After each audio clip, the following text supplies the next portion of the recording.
자, 뭐 짧게 한번 또 언급을 해야겠어요. 저희 방송으로도 뭐 나갔는데 문재인 대통령 국회 시정연설 이게 뭐 언론들마다 다 평가가 좀 다르겠지만 저희들 평가는 그 시정연설 자체가 아주 훌륭한 교본 같은 문장 같은 그런 거였다.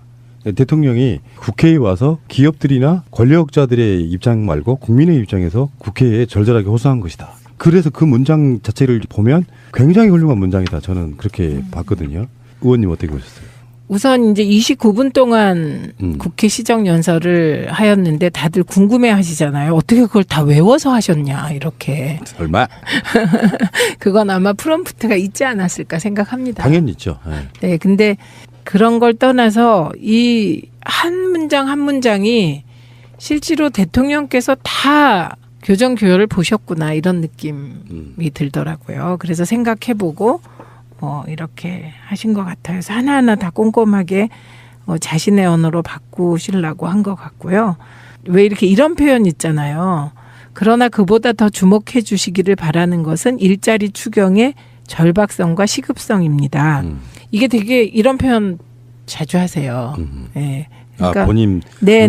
문재인 대통령 특유의 지문 같은 거구나. 네, 그런 거예요. 네. 그리고 이런 거죠. 그런 것이 어떻게 합니다. 이런 표현 잘하세요. 무슨 말씀하실 때 대화하다 보면. 그래서 그게 그대로 있어서 이거는 뭐 거의 늘 연설문을 직접 쓰시나 이런 생각이 들 정도의 초안을 누군가 잡겠지만 본인이 다 다시 보시는 것 같아요. 근데 이게 되게 정서적인 접근도 많이 했잖아요. 그러니까 초반에 감성적인 호소를 좀 해요. 네. 그리고 그 뒤에 이제 배경 화면 그 PPT로 사진 같은 걸 집어넣어 가지고 사람 마음을 움직이게 만드는 그 접근법으로 시작을 했습니다. 그런데 이제 국민들의 마음은 움직인 것 같은데 그 야당 의원들은 오히려 대통령께서 시정연설 하신 이후에 어제는 원내대표들이 만나서 어쨌든 추경 심의는 하자 이렇게 얘기했다고 이제 보도가 나왔는데 대통령께서 시정연설하고 가신 이후에 3당이 추경안을 반대한다는 그 메시지를 내보내는 걸 보니까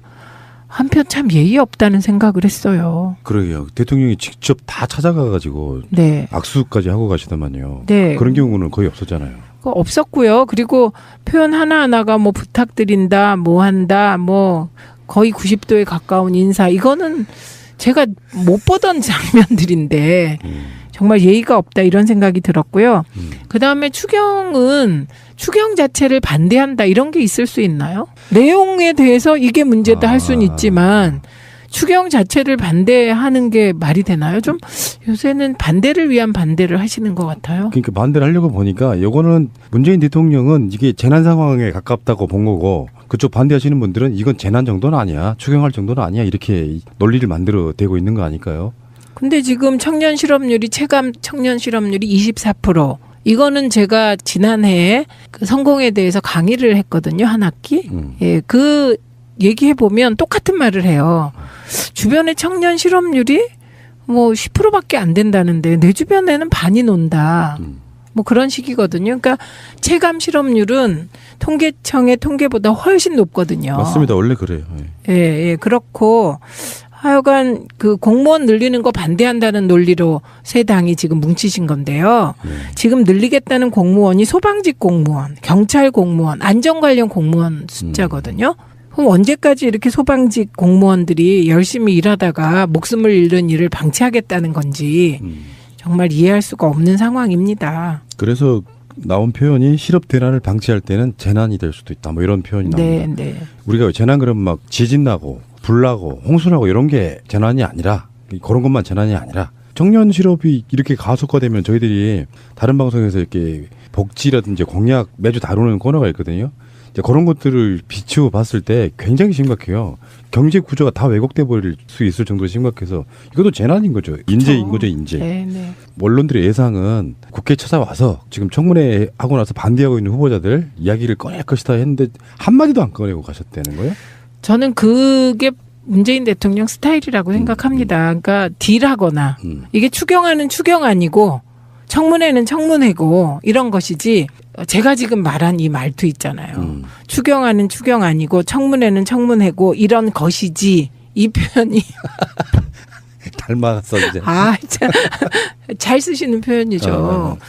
그러니까 그게 그런 거지. 이 딜을 해서 통으로 묶어놓고 뭐 누구 하나 낙마시키면 추경안 통과시켜주고. 아우 저는 이건 저도 안 받아들여지는데.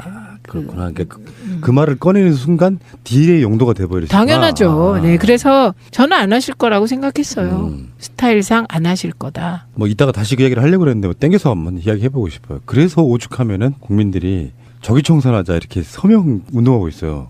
그건 이제 이번에 그런 거잖아요. 저는 이번 그 내정자들이 제가 과거에 인사청문회 한 박근혜 정부의 그 후보하고는 격이 달라요. 그러니까요. 그때 뭐 자꾸 위장전입으로 누가 낙마했다고 일부 말씀하시는데 이런 김상조 후보자 수준의 위장전입이 없었어요. 그때는.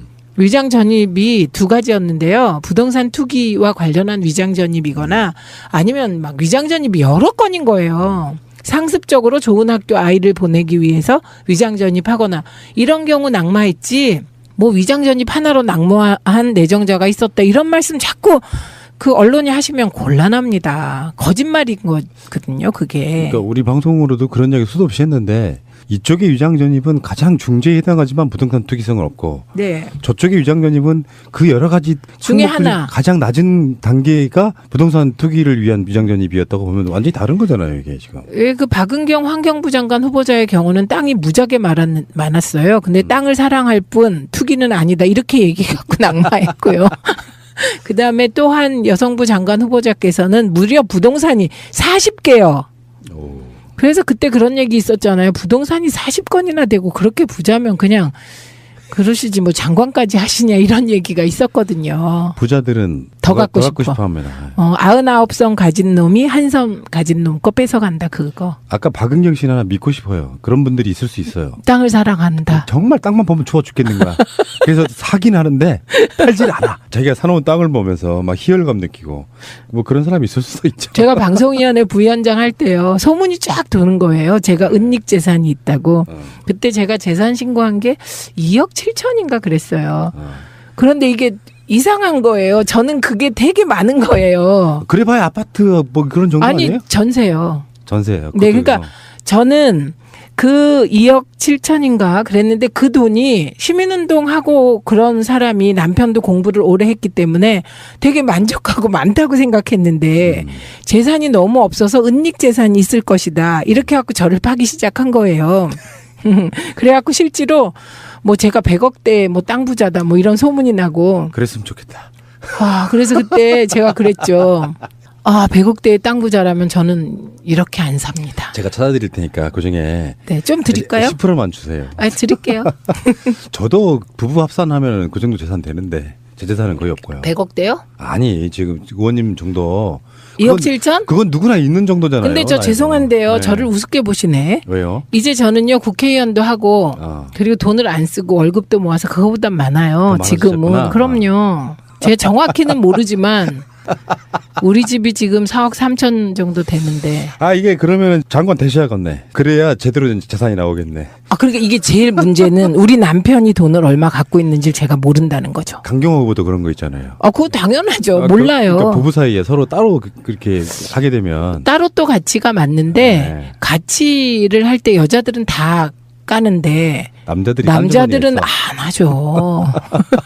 서로 간에 부부 간에 믿음만 있다면 내가 장관 후보자가 돼서 본의 아니게 타의에 의해서 이제 재산이 얼마 정도 되는지 털려. 그런 정도가 되면은 저는 남편이 돈을 갖고 있다 그러면 든든할 것 같은데. 이 사람 저축 열심히 했구나 이런 거. 아니 그러니까 돈 아껴 썼구나. 네, 네. 그리고 나 몰래 저렇게 재산을 모았으니 난 노후 걱정은 없구나. 이렇게 속으로 흐뭇할 것 같은데 강경화 후보자는 남편이 그 딱 하나 뭐 한번 해보려고 부산에 뭐 샀는데 그게 실패한 투기잖아요. 참, 네. 인간의 욕망이라고 하는 것이 어느 정도는 이해가 되는 측면들이 있잖아요. 네. 자기네들은 수도 없이 많은 짓거리들을 하면서도 남들이 보통 일반 평민들이 할 수 있는 정도를 갖고 투기 내면에 이렇게 질러대는 건 좀 너무 비인간적 아닙니까? 제일 그 희한한 장면이 그거였잖아요. 정우택 그 위원장하고 그 자유한국당 의원님들이 5.18 관련하여 김인수 헌재 소장 후보를 문제 삼을 때 너무 이상하지 않아요? 저는 그 장면이 와 진짜 그러니까 그거는 잘 모르시는 분들에 설명을 해드리면은 문재인 대통령이 헌법에 5.18 정신을 넣겠다고 했는데 5.18 때 그 민주화 운동한 사람한테 사형 선고를 내린 김희수가 문재인 대통령이 국정철학에 맞느냐 이거거든요. 그러니까 그러면 지금 자유한국당의 전신이 새누리당, 새누리당 전신이 한나라당, 한나라당 전신이 신한국당, 신한국당 전신이 민자당, 네. 민자당의 전신이 민정당이잖아요. 되게 낯익은 이름인데? 우리는 민점 정점 당이고요. 네. 거기는 전두환 전 대통령의 민정당. 네. 그렇게 되는데 우리는 그런 얘기 잘 못하거든요. 얼굴 빨개져서. 아유. 방송하고 있는 사이에 청와대가 문재인 대통령이 김상조 공정거래위원장을 임명했습니다. 국회의 동의를 얻지 않은 상태로 임명을 했고요. 국민만 믿고 간다. 정면 돌파. 저희들이 항상 해왔던 이야기처럼 되고 있는 것 같습니다. 네, 의원님. 네. 지금 현재 이제 국회가 사실은 고착 상태인 거잖아요. 네. 지금 시정연설을 해도 그쪽도 안 해지겠다. 그리고 지금 현재 자유한국당 같은 경우는 김희수, 김상조, 강경화 전부 안 돼. 그리고 나머지 야당들은 강경화 정도는 안 돼. 요건데 이 상태에 만약에 우리 최민희 미니미니 의원님께서 대통령이라면 이거 그냥 강행하시겠어요? 네, 저는 그냥 강행해요. 그럼 어떻게 될 그런 어떤 나름대로 예상이 있어야 되잖아요. 어렵겠죠. 예, 그렇지만 문제 없는 사람을 자를 수는 없는 거예요. 그리고 이게 길들이는 과정이라고 생각하는데요. 이거는 대통령 길들이기예요. 예, 그리고 여당 길들이기거든요. 그런데 어린 왕자 보시면 그런 장면 나와요. 그 대사 중에 길들여지는 것은 언젠간 눈물을 흘린다는 것이다. 이런 게 나오거든요. 그러니까 이게 서로 길들여 가는 건데 이게 이런 국가를 운영하는 차원에서 야당이 여당 길들이기를 하고 야당이 대통령 길들이기를 하면요. 피차 눈물 날 일이 생겨요. 그래서 이게 원칙을 지키는 게 중요해서요. 그냥 건수는 건수대로 가면 돼요. 김희수 소장은 김희수 소장 하나를 보고 결정하고 김상조 내정자는 또 한 분을 보고 결정하고 강경화 후보자도 또 한 분 보고 결정하고 그러면 돼요. 그런데 이게 되게 웃기는 게 있는데요. 국민의 뜻이 어쩌고 이렇게 말씀을 하시는데 국민의 뜻이 기준이면 세 분 빨리 청문 보고서 채택했어야죠. 국민들은 세 분 다 뭐 적격이라고 생각하시는 분들이 훨씬 많으세요. 그거를 알아볼 수 있는 그 유일한 여론조사인데 네. 여론조사가 뭐 리얼미터나 갤럽에서 조금씩 떨어졌어요. 뭐 한 6% 떨어진 경우도 있고 2% 떨어진 경우도 있고 있는데 그 다음 주 보니까 다시 또 반등했어요. 올라가요. 그러니까 예. 실제로 국민들이 여론조사라는 건 여러 가지 편차가 있을 수 있어가지고 국민 여론이 새누리당 쪽에서는 니들이 그렇게 하니까 여론 지지율이 떨어지잖아 했지만 그것도 아니고. 네, 반등했고요. 예. 그러니까 이렇게 봤을 때 우리가 이제 촛불전국에서는 방송하면서 그런 얘기 되게 많이 했거든요. 어차피 정권이 바뀌어도 요소해야 되는데 국회 믿고 가지 말고 국민 믿고 가라. 네.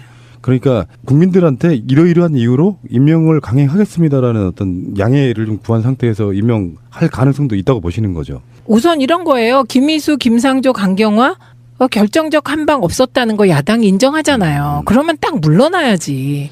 다만 제가 이제 이번에 그 추경안을 보면서 와 진짜 대단하다 이렇게 생각한 부분이 뭐냐면 대개 추경안 보시면 SOC 예산이 다 들어가요. 그렇죠. 예. 그 SOC 예산이 없어요. 없다고 했어요. 예, 근데 그게 국민들 보기에는 맞는 거죠. 그런데 SOC 예산이 없다는 건 정말 그 오랫동안 그 국회의원들께서 그 특히 이제 여야당 지도부께서 관심 가지시던 지역 민원성 뭔가가 들어갈 여지가 없다는 뜻이거든요. 그래서라도 적극적으로 안 해주는구나. 모르겠어요. 그런데 대개 이제 그 SOC 예산 중에 이제 지역 민원이 들어갔는데 사실 지역 민원도 국민들이 필요해서 요구하시는 겁니다. 그걸 언론이 너무 매도해서 그런데 이번엔 이제 일자리에 집중하다 보니 그런 깨알 같은 배려가 좀 부족한 게 아닌가. 근데 뭐 SOC 같은 경우는 특정 지역이나 뭐 이런 데 가는 그런 거지만 지금 일자리 추경 같은 경우는 사실 대부분 굉장히 디테일하게 항목이 지정되어 있는 그렇죠. 그런 연설을 하셨거든요. 예. 그런데 지금 김희수건, 김상조건, 강경원 간에 먼저 임명한 데는 다 그만한 이유가 있다고 보거든요. 우선순위라는 게 있잖아요. 국정에 있어가지고.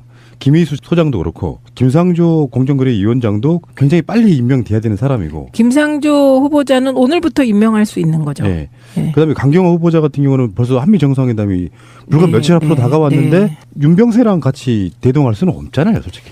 아, 그럼 안 되죠. 그거는 정말 옛날 영화 제목 같아요. 그래서 빨리 열리면 빨리 청문회 해주해서 통과시켜주겠다고 이지랄을 하고 있어요. 야당인들이. 다른 사람 올리면 그러니까요. 강행하지 않고 해법은 사실상 없는 거잖아요. 무조건 반대하고 있으면. 그 어쩌겠어요. 그 여러 가지 한번 생각해 보세요. 강경화 후보자 같은 경우는 대통령의 입장이 돼서 한번 생각해 보세요. 유엔에서 일 잘하던 분을. 그것도 보통 사람인가요?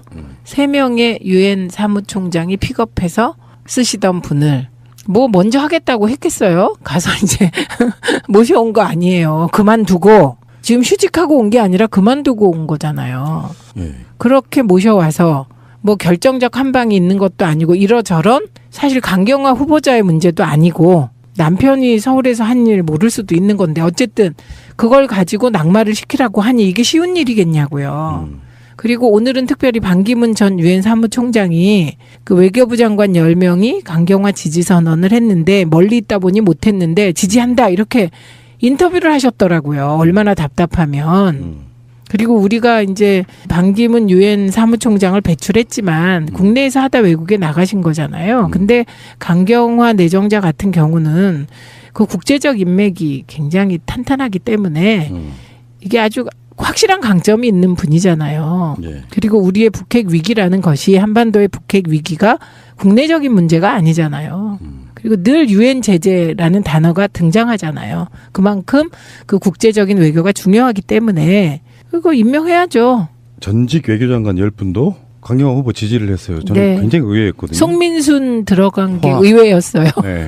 어쨌건 그 정도 되면은 그리고 여론조사를 보니까 60% 이상의 네, 국민들 네. 모르겠다를 생각하면 반대하는 사람들이 반도 안 되는 정도라고 하면 네. 이제 한미 정상회담 임박해서 예. 임명하게 되지 않을까 예. 이렇게 생각합니다. 자, 방송하는 오늘도요, 4개 부처 장관이 미래창조과학부 장관, 그 자리를 노린다는 무슨 누모를 퍼뜨렸던 분 반성하시고, 유영민 전 포스코 경영연구소 사장, 네. 그리고 통일부 장관에는 조명균, 이분 제가 압니다. 청와대 네. 안보정책비서관, 네. 다음에 농림축산식품부 장관에 김영록 전 더불어민주당 의원, 여성가족부 장관에 정현백 성균관대 교수를 지명했는데요. 어제 법무부 장관, 엊그제군요, 일요일 날 법무부 네. 장관, 국방부 장관 이런 분들 계속 쏟아지네요. 이제 이건 정신 못 차릴 것 같은데요, 야당들이. 그중에 유영민 위원장이 네. 미래부 장관 가셔서 저는 이제 디소 위원장을 노리게 됐습니다. 와. 그럼 그 위원장 그 자리가 지금 제가 네. 그 유영민 위원장님 바로 밑에 상금 부위원장입니다. 아, 그랬었구나. 예, 예. 그러니까 이제 제가 그 자리를 노리게 됐다는 기쁜 소식을 알려드립니다. 승진할 수 있어. 네. 아, 최민희 예. 승진. 어떠세요? 근데 그분 다른 분들이 뭐 이제 다시 다른 방송에 저희 다루겠지만 지금 유영민 후보자는 어떤 분이십니까? 지금 4차 산업혁명이 제가 국정기획자문회의 하면서 가장 걱정을 한 게 김정우 의원도 마찬가지인데요. 4차 산업혁명이 산으로 가면 어떡하냐 이게 너무 걱정이 되는 거예요. 그 마치 그 이명박의 녹색성장, 박근혜의 창조경제처럼 관료사회가 뭐든지 다 4차 산업혁명을 갖다 붙이는 상황인 거예요. 그 되게 걱정이 됐거든요. 예. 그리고 이제 교수님 모셔서 얘기도 듣고 여러 얘기를 들었으나 이론적으로 4차 산업혁명을 얘기하는 게 중요한 게 아니고요. 4차 산업혁명이 독일에서 시작됐고 인더스트리 4.0으로 시작됐고 독일의 제조업을 부흥시키기 위해서 스마트 플러스 ICT 융합한 거다. 이건 모르는 사람이 어딨어요. 예. 그 얘기하고 있으면 안 되는 거지. 근데 우리가 유영민 위원장님을 모시고 내일 강의를 듣기로 했거든요. 아하. 왜 듣기로 했냐. 이분만이 4차 산업혁명을 신성장 동력으로 결합시킬 수 있는 분이다. 이렇게 생각했기 때문이에요. 그러니까 이분은 LG에서 오래 관련 근무를 하셨고요. 그리고 4차 산업혁명보다는 스마트 혁명이 맞다. 그런 생각을 갖고 계신 분이라 일단 적임자세요. 연세가 1951년생인데요. 네. 소프트웨어 엔지니어 출신의 전문 경영인. 그러니까 안철수 씨랑 좀 비슷한 결이네요. 결인데 벤처를 개별적으로 안 하신 거죠. 그냥 큰 회사에서 쭉 그 큰 회사의 ICT 영역을 이끌어 오신 분이고요. 그리고 무엇보다 제가 아주 민감한 시기에 일을 했잖아요. 추미애 대표 모시고 디소위 위원장 하시면서 제가 보좌를 해보고 그다음에 대선 때 SNS 본부장 그것도 해보면 정말 괜찮은 분이세요. 합리적 조정 능력이 있으신 분이세요. 그래서 뭐 저는 일단 그 4차 산업혁명에 대한 그동안의 고민을 덜었고 발 뻗고 자게 됐다. 김종우 의원이 전화가 왔어요. 이 소식을 듣자마자. 예. 그래갖고 우리 이제 발 뻗고 자게 됐다. 왜냐하면 4차 산업혁명 때문에요. 산으로 갈까봐 힘도 없는 우리 둘이 노심초사하는 거예요. 이거 어떡하지? 근데 이제 유영민 위원장이 딱 미래부 장관 가시니까 중심 잡으시겠구나. 예. 그러면서 동시에 미래부가 4차 산업혁명을 중심에서 이끌기로 결정이 됐습니다. 거의 이제 대부분 다 발표가 되는 거네요. 장관도. 그렇죠. 몇 자리 안 남았다. 방통위원장만 못하고 있는 거죠. 법을 누가 바꿨어? 아니 어차피 정당 추천 있고 국회 추천 뭐 다 그렇죠. 추천이 있는데 국회의원 출신은 안 되는 거. 이건 뭐 누구예요? 그 양반 제가 삐처리해 드릴게요. 그거 누가 만드셨어요? 그거 그냥 임수경한테 물어보시면 좋을 것 같아요. 임수경 임수경은 알고 있다. 그래요? 네. 참 미치겠다. 알겠습니다. 뭐 이야기 다시 돌아오면은 아까도 그런 얘기가 나왔지만 김상조 후보자 적합도 65.6, 네. 김희수 적합도 54.6, 강경화 적합도 62. 이런 거를 봐도 국민들 입장에서 보면은 괜찮다. 근데 지금 국민의 뜻과는 완전 다르게 눈높이가 다른 야당들은 반대하고 있는 것이고요. 네. 이게 이런 식으로 풀기 시작하면은 결론적으로는 아까 제가 농이 아니라 진짜로 국민들이 왜 박근혜 탄핵이라는 것도 상상도 못했던 일이잖아요. 그렇죠. 근데 그게 국민들이 국회를 움직여서 탄핵이 된 상황인데 이런 식으로 다시 여깃장을 놓기 시작하면 저는 국민들이 다시 촛불 들 수 있다고 보거든요. 네. 그럴 수 있다고 생각하고요. 지금 제가 좀 자유한국당과 요즘 하시는 일이 쪼이질 않아요. 쪼인다는 말 아세요? 이게요 경상도 말인데요. 어울린다는 뜻이에요. 아하. 어떤 사람이 옷을 입었는데 어울려. 그럼 와 쪼인다 그래요. 그런 건 최고의 찬사거든요. 쪼이질 않아요. 왜 쪼이질 않냐면 저희는 민주화 운동을 오래 해보고 우리가 뭔가 가치를 지키기 위해서 투쟁하는 게 맞는 사람들이잖아요. 그러니까 우리 현재 여당은. 그런데 자유한국당 쪽 의원님들은 그러시질 않으세요. 그러니까 우리가 그 국정교과서 반대를 컴퓨터 화면에 붙이고 박근혜 대통령 오셨을 때 국회에서 시위하는 거는 쪼여요. 쪼이니까 언론도 비판할 때 좀 착착 입에 붙게 비판도 할 수 있는데 어저께 자유한국당 의원들이 컴퓨터에 그런 걸 붙이고 시위를 하니까 안 쪼여가지고요. 좀 몸에 안 맞는 옷을 자꾸 입으시는 것 같아요. 자격 없는 사람들이 뭔가 말을 하면 아무리 좋은 말해도 안 들리잖아요. 저는 그렇게까지 말을 할 수는 없죠. 아니 정말 그래요.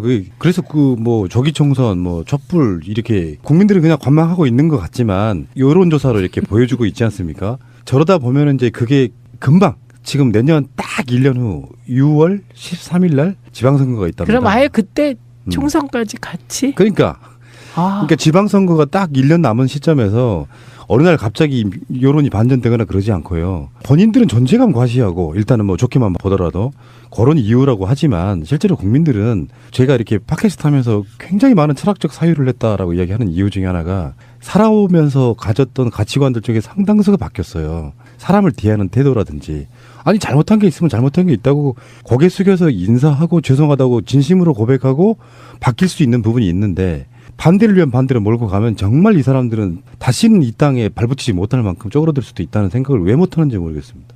왜 반대를 막 해놓고 국민 여론 추이가 니들 잘하고 있으면 뭐 지지율 올려주고 이런 게 있잖아요. 근데 전혀 그렇지 않은 상태에서 저러고 있으면은 그러니까 제가 쪼이지 않는 일을 하니까 국민들께서도 쪼이지 않는다고 생각하시고 그러다 보니 이건 그냥 반대를 위한 반대를 아무 뭐도 없이 그냥 하시는 것 같아요. 그렇습니다. 예. 그리고 또 정확히 얘기하면 문재인 대통령께서 틈을 안 주세요. 별로. 이게 이렇게 된 원인을 생각을 해보면 원인 제공자들이잖아요. 다른 걸 떠나가지고 네. 말할 자격이 없는 것 같고 뭐 여담이지만 안경환 법무부 장관 후보자 있잖아요. 네. 제가 개인적으로 아는 분이 그 이야기를 하시더라고요. 저 사람이면 정말 잘할 거라고. 이 양반이 연세도 좀 있으신데 그 양복에 백팩 메고 나타나서 나는 그게 양복 입고 백팩 메기 좀 그게 쉽지 않아요. 그게 뉴요커들 패션이잖아요. 원래는. 그분이 미국에 좀 계셔서. 예. 그것만 딱 보면 마인드 열려 있는 게 보여요. 권위 같은 게 없는 거죠. 그러니까 저는 그 노무현 대통령과 열린우리당 정부 그때 이게 보수 리버럴 정부라고 제가 늘 얘기를 해요. 예, 이게 뭐 진보 이거 아니다. 우리나라가 좀 기준이 잘못돼서 진보 보수가 흐트러졌지. 그 리버럴하신 분들이세요. 예, 그리고 국가보안법이나 이것도 사실 리버럴들의 과제잖아요. 그게 반민주 악법이지 우리가 이념에 따른 뭐 뭐 찬반이 갈리는 법이 아니거든요. 사실은 국가보안법도 자유와 민주주의, 인권을 억압하는 거는 리버럴의 과제거든요. 근데 안경환 그 내정자께서 얼굴을 얼핏 보면 엄격하게 보여요. 그런데 조금 보면 되게 귀여우세요. 혹시 뭐 지나간 얘기인데 김혜숙 법제처장 내정자 혹시 보신 적 있어요? 김외숙 어딘 가서 봤을 텐데 제가 눈이 나빠가지고 그리고 또 제가 여성엔 좀 상대적으로 관심이 덜하지 않겠습니까? 솔직해. 느낌이 법제처장 느낌은 이렇게 근엄하고 막 법 오랫동안 다뤘을 것 같은데요. 정말 젊은 여성 한 분이 들어오는데 앞으로 문재인 정부가 보여줄 여러 가지 모습 중에 하나처럼 보여서요. 신선해 보였어요. 피우진, 네. 김혜숙 두 분이 걸어 들어오는 모습이 일단 예쁘고요. 예, 그리고 젊으니까 좋아요. 굉장히 신선한 바람 넣어주는 것 같은 느낌이었습니다. 네, 그게 강금실 장관이 그런 느낌이었잖아요.